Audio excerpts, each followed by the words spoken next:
Pantry. So today I'm excited to bring you along for a breakfast recipe.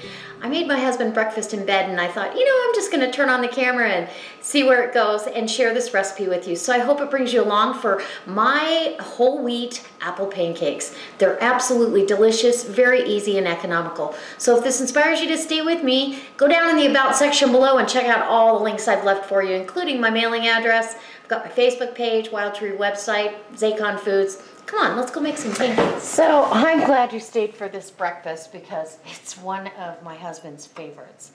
And I vary the fruit from time to time, but this is a little bit healthier, I think, if you're not gluten intolerant.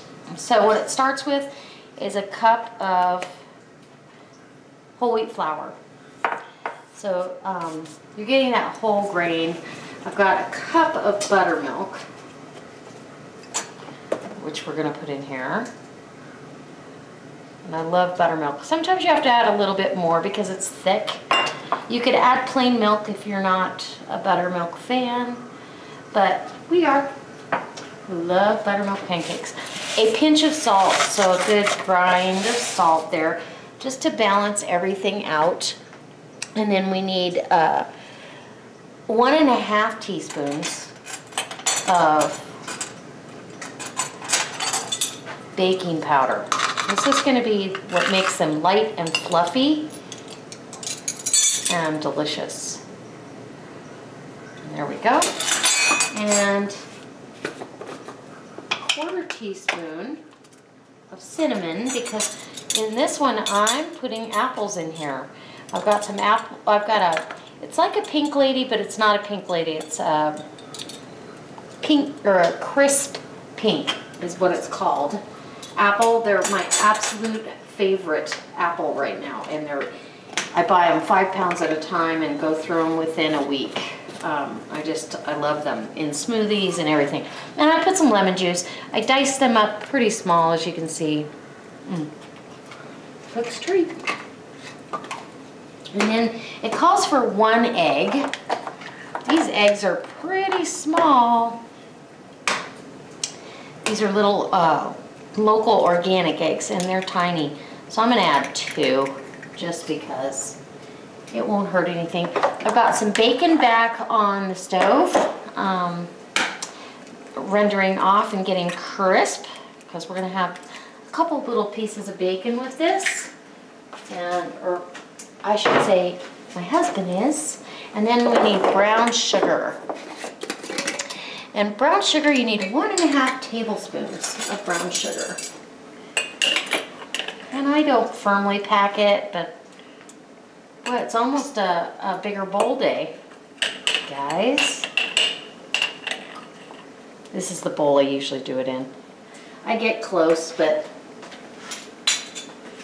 it still works. So you're just gonna get this mixed up as good as you possibly can. Break the yolks first and get this all combined. And then we're going to put this, I'm going to cook this in my cast iron skillet. So I'm going to make sure all these lumps get, and if you feel like your batter is too thick, we like ours a little bit thinner, but if you feel like yours is too thick, once the flour rehydrates, go ahead and add more buttermilk or whole milk or whatever you're using. You could even use fat-free if you wanted. I mean, if I was making these for me, I definitely would be using fat-free buttermilk. This is low fat, so it's pretty healthy. Buttermilk's a healthy alternative. So I'm going to saute up about, well, I'm going to go ahead and saute all the apples. I could, even if I don't use them all, I'll use them later. And you want to do this over a moderately low heat. I've just now turned my pan down. So they're going to get all that bacon flavor and declave my pan so they're ready for pancakes. So it works as a dual purpose here. And I only do this for just a couple of minutes, not a big deal.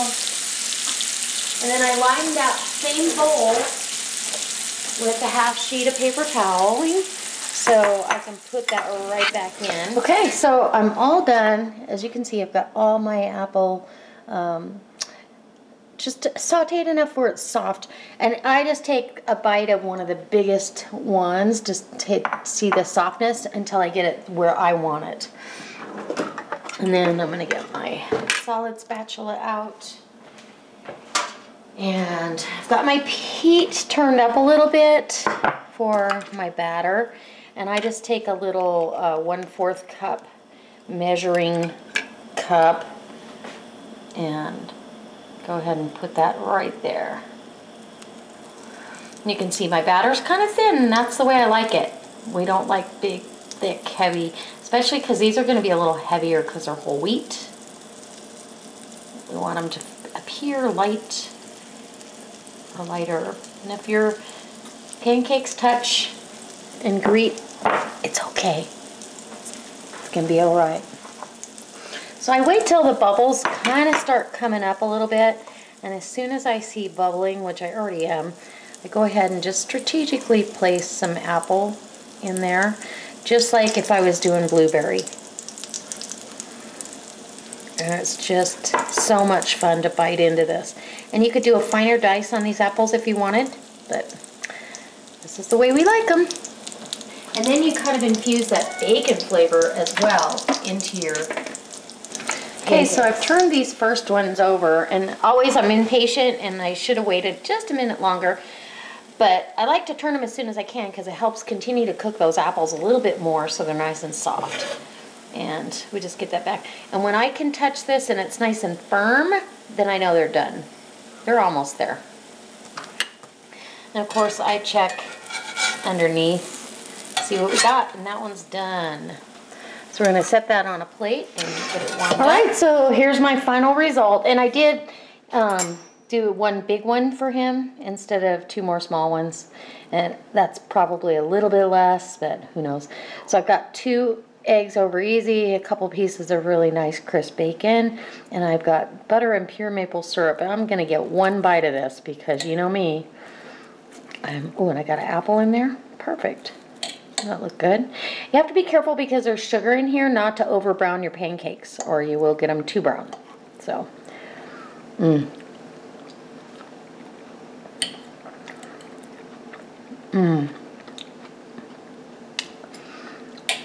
Wow, so sweet. That maple and cinnamon and apple is just exactly what you want for breakfast. Or it's what I want for breakfast, but I'm going to go have a hard-boiled egg and maybe a light English muffin. But anyways, nice Sunday breakfast for my husband. I'm serving him breakfast in bed. It's snowing outside, and I hope this inspires you to come back. I hope it brings you back to my channel over and over again. And if you're not a subscriber, hit subscribe. And as always, guys, I hope you give me a thumbs up, share it on your Facebook page, and I'll see you next time. God bless.